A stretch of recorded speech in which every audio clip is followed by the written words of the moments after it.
Hi, everyone. Welcome to another episode of Talk Tech with Data Dave. I am Alexis, your host of this podcast, and today we are going to go back in time. Talk Tech with Data Dave is proudly brought to you by D3 Clarity, your partner in AI, data, and cloud innovation. At D3 Clarity, we offer industry-leading solutions designed to transform your business and drive lasting success. From tailored consulting services to cutting-edge technology strategies, we're here to take your operations to the next level. Ready to unlock your tech potential? Learn more at d3clarity.com. Last week, we answered a question about CDEs, critical data elements, and I gave this kind of background about CDEs and invoicing, and it turns out that we actually kind of already answered this question in one of our really early podcasts called CDEs, What Makes Critical Data Elements So Darn Critical, or something along those lines. So, to try to help better answer that question, since we were moving so fast last week to get all of those questions into the one podcast, we're going to take this week to repost that original episode. So, hopefully, the listener out there who asked that question in Dave's webinar can listen to that episode and get a good, thorough answer. If you have a question like this and you think maybe we already answered the question on the podcast, feel free to go back and listen to our old episodes, but you can always just reach out and ask by emailing us at talktech@d3clarity.com. Either way, we'd love to hear from you. Like I said earlier, I hope you guys enjoy going back in time with Dave and I. Thanks.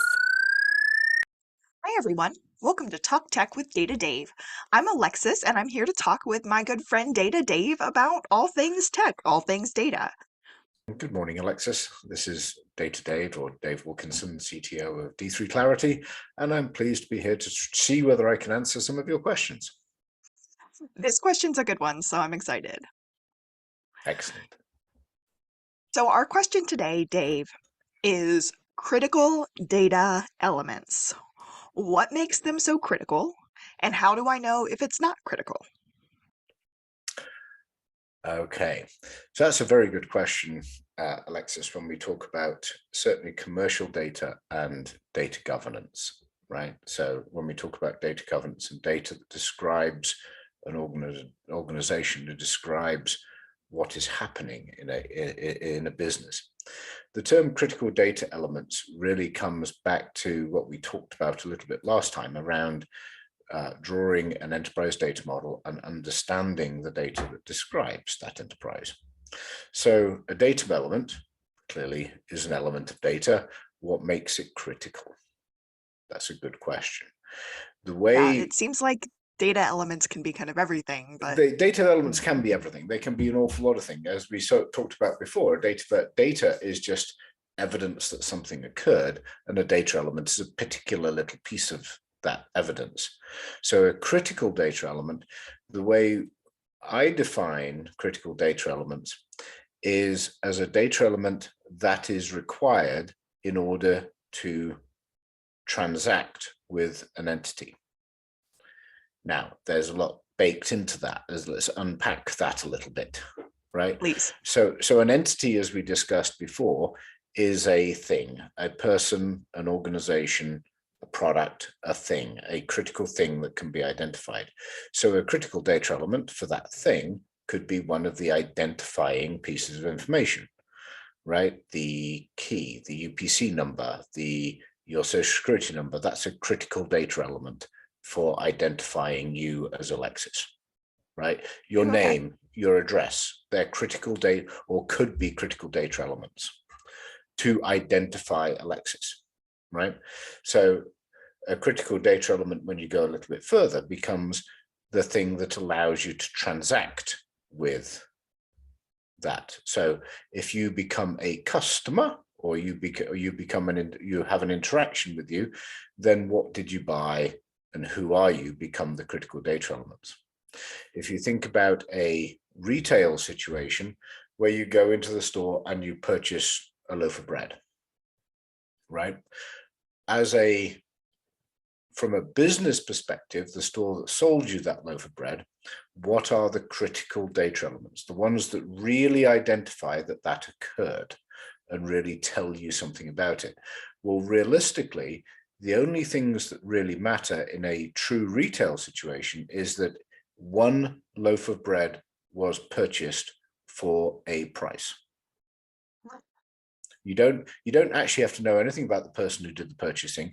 You don't have to know who was operating the till. You don't have to know, you might want to know what day of the week it is or what time it was, right? That might be useful when it comes to inventory. But the critical data elements is one loaf of bread. So what was it? Exactly what was it? So was it white bread? Was it Wonder Bread? Was it whole grain bread? What kind of bread was it? That's probably interesting from a how do I restock this item perspective, right? The fact that one was sold and the fact that it was sold for this price. Those are probably the three critical pieces of data in that transaction. Does that make sense? So when it's critical because it's critical. It's It's the thing that really matters. it is the smallest set of data that is necessary to describe that that transaction took place. That's beautiful. The smallest set of data that you need to describe that something took place. And Okay. that's exactly right. You use the word need, and that's absolutely crucial in this. I tried not to use the word critical again. That is absolutely crucial in this definition of critical data elements, right? It's the minimum amount of data necessary to describe that transaction, right? Or to describe it. So that leads you into there has to be a purpose behind the transaction. So for it to be a critical data element, you have to identify the purpose that you're doing, right? So a sale that we just did, a purchase, the creation of a new customer or a new entity, the creation of a new employee. All of these actions are going to have their own critical data elements, right? Because there is a purpose inherent behind it. It is critical for purpose, right? This is very important when we get into data governance and start to look at, if we are going to govern the data of an organization or put some more discipline around the data, what data do we put that discipline around? There can be an awful lot of data, as we've discussed previously. So there can be a tremendous amount of data. So where do we focus? What do we put our efforts into? Well, if you start to say, what are the critical transactions, the critical things that are most important to this business? A sale, right? A purchase, a new employee, whatever it might be. Then it becomes how do those come into place? How do we know they're high quality? What does high quality mean? Who owns them? How do they get defined? If you think of bringing on a new employee, right? So you've hired this person, but you just starting this person. What do you need? You need the person's name. You probably need their tax information, so you need a form, right? You need the date that they're starting, and you need who is their hiring manager, right? And that should have been gathered through the hiring process. As you hired this individual, you should have confidence that by the time their first date and you're doing the onboarding training, that these critical elements are there and they are trustable. Right now, you might validate them and whatever, but you've made decisions based off of them. So this is where you start to say, okay, this critical data element for this purpose originates here and it originates with this owner because, and so you start to build this tracing of those elements. Does that make sense? Does that help? Yeah. Let me ask you this phrase in the form of a podcast. Okay, right? So we have a podcast now, because we're super fancy like that. And the critical data elements, if I'm understanding you correctly, the critical data elements of this podcast would just be the name of the podcast, the date that we publish, and maybe the date that we record, but probably not even that. Would you say that that's right, or did I miss something? I would say that's right. Now, you might want to have a subject. You might say that a Okay. subject is critical, but I mean, is it critical or is it just interesting? Right. Right. The subject is actually just interesting. It's not going to be very good without it. And you might say that your name, my name, and the subject are, they're not necessarily really highly critical. Quite simply, the fact that it exists and the date of publication and where it is published, the link to it is probably a critical data element, because nobody can watch it. What's the point in publishing it if nobody can watch it? Right. Right. So not they might not want to watch, but right. So where it is published is probably another critical data element, That right? that that's what you said earlier, like the smallest amount of information that you need. That's a totally that was totally like changing for me because that really helped me understand, why something is critical. Yeah, it's the minimum set of data in order to do something with purpose, right? So it's the minimum and nothing less. The absolute bare minimum, nothing less, right? So you just said a little while back, something along the lines of like when we get into data governance, that's when identifying these critical data elements is so important. We've talked a little bit about data governance before. We've kind of hit on it during a lot of our podcasts, Yes. including the last one we recorded.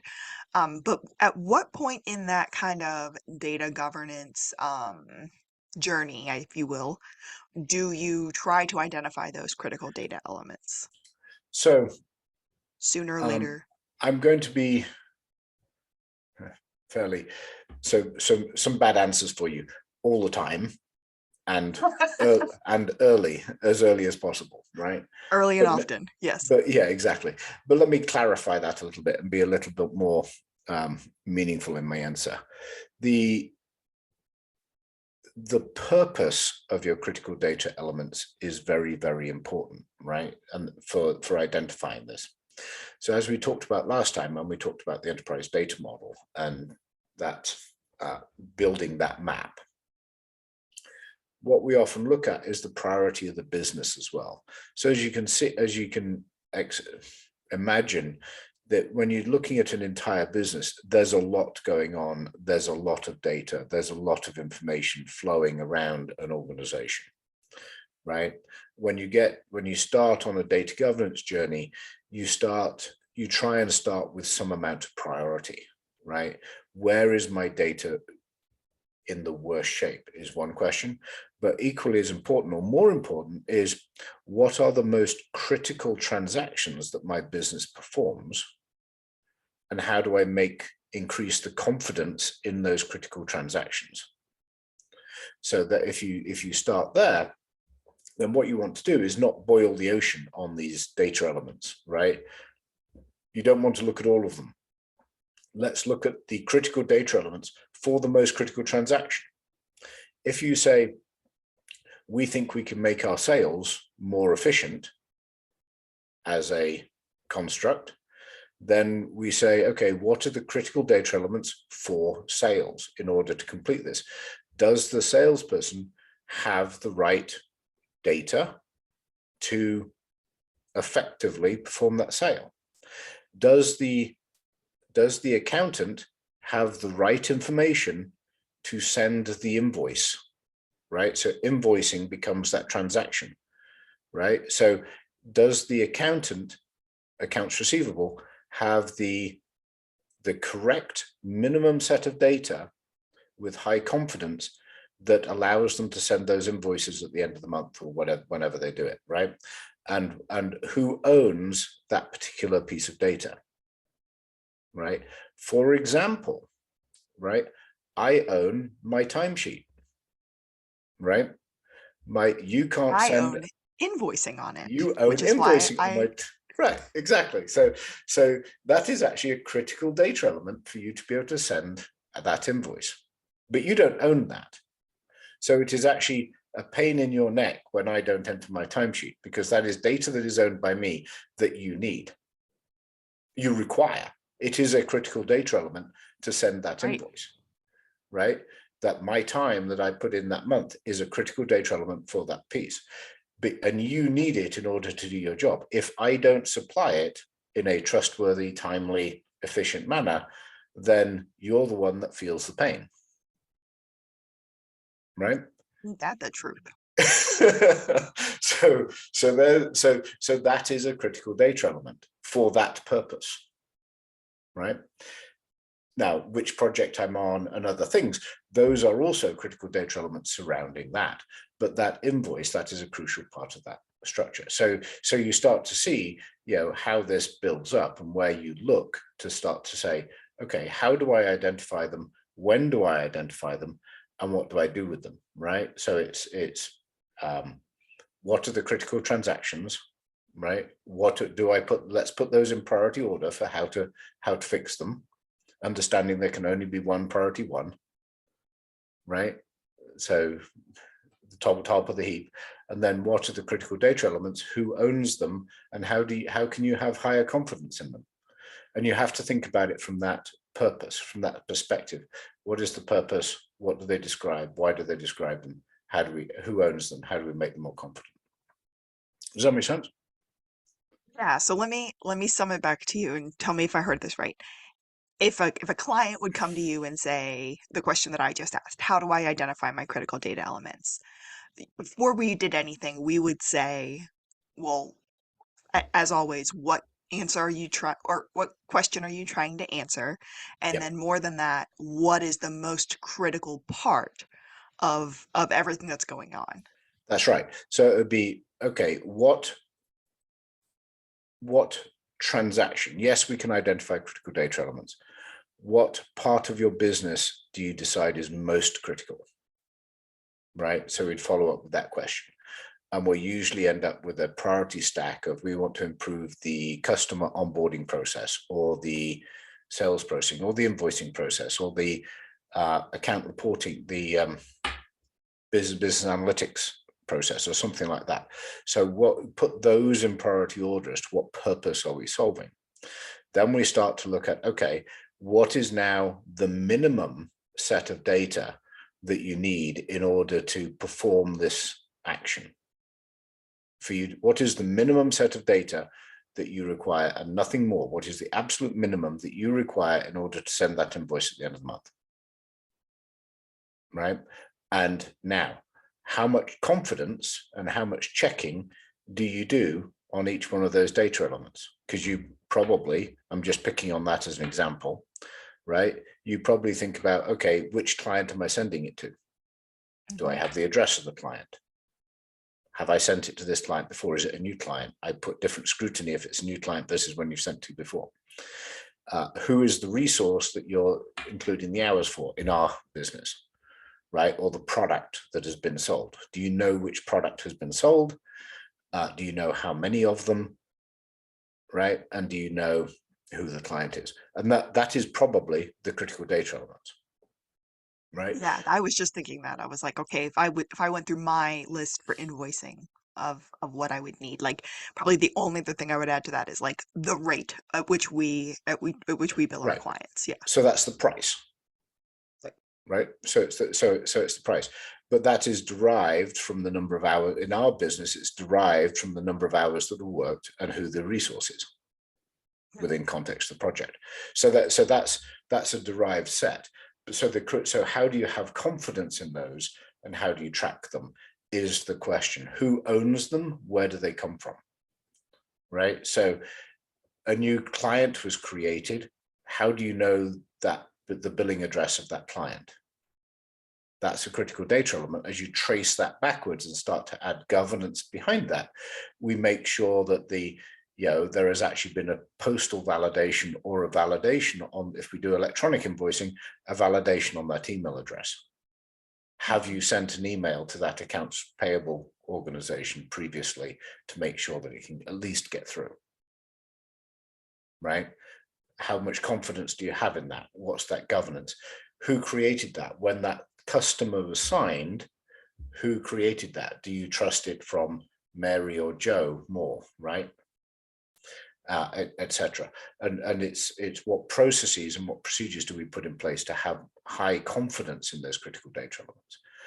Once you've done the critical data elements, of course, from a data governance perspective, you can start to say, well, now that we've done the critical ones and we've got confidence in the critical ones, then let's expand our definition of critical. right? So you might say, well, what work was done in this hour? You don't actually need to know what work was done for that number of hours, or what the product was used for, or what color the product was in that initial realm, but it is useful information as you go further down the road, further down the journey, right? And you decide whether, okay, as a data governance organization, you say, okay, well, I've done that process and got that one ironed out. Now I'm going to move on to another process, right? Like client So onboarding. critical data elements first, Yep. everything else after. Everything else after. Yeah, exactly. And you'll cascade through them, right? Because you'll start to say, okay, my critical data elements for invoicing is knowing which customer I'm going to send the invoice to. Mm-hmm. Okay, so that's an input. The customer is an input to that invoicing process, but it's an output to the customer onboarding process. Right. So we might say, well, if we don't have confidence at invoicing time on who our customers are, then the next process we should look at is customer onboarding. To make sure Right? that we're getting To make the sure you're right. getting the right data and the right focus is on it from those owners, so that we're building this efficiency and this data flow and this data chain through the whole organization. So you're not having to chase down X, Y, and Z person from a customer onboarding point of view because you're not confident in the data that they supplied you. Right? And you walk through the organization in this way to identify the critical data elements. And again, it's the minimum set of data necessary to perform the task. That's really helpful for me. Listeners, if you don't do invoicing, I'm sorry that Dave used a very Alexis specific example here, but I understand it a lot more now, I must say. If you can't tell, it's the beginning of the month and I need to invoice. Well, thanks, Data Dave, for talking me through that today. I really, really appreciate it. That was super helpful and really gave me a better understanding of why maybe one thing is critical to a situation, or one piece of data element is critical when another piece might not be. And that is a really interesting point that you just raised, is that one person's critical data element is not another person's critical data element. Yeah. Right? So an organization has tons of these critical data elements, but when you look at it with purpose and start to say, what am I doing? Then it gets very narrow very quickly and you start to be able to focus. A lot of people will say, I'm going to do a critical data elements analysis and I want to understand all the critical data elements in the business. There can't be more than N of them. Well, okay, that's a little bit of a meaningless conversation, right? Because it's kind of, okay, you're declaring there can't be more than 100. If you've got a very critical business that does a lot of stuff, there can be more than 100 when you look at every process that you perform as a business. Now, you might say that for a sale or for a customer onboarding or for a employee onboarding or whatever it might be, there cannot be more than a handful, but you can't necessarily put arbitrary limits on it. And you have to pay attention to the purpose, because one person's critical data element is not another person's critical data element. Right. That's great. So thank you everyone for listening to Talk Tech with Data Dave. We really appreciate it, and I hope you have a great day. Thank you. Thank you, Alexis, and everybody have a great day. Thank you. If you have a question for Data Dave, reach out to us at talktech@d3clarity.com. We'll be happy to answer your question in the podcast. Thanks. Talk Tech with Data Dave is proudly brought to you by D3 Clarity, your partner in AI, data, and cloud innovation. At D3 Clarity, we offer industry-leading solutions designed to transform your business and drive lasting success. From tailored consulting services to cutting-edge technology strategies, we're here to take your operations to the next level. Ready to unlock your tech potential? Learn more at d3clarity.com.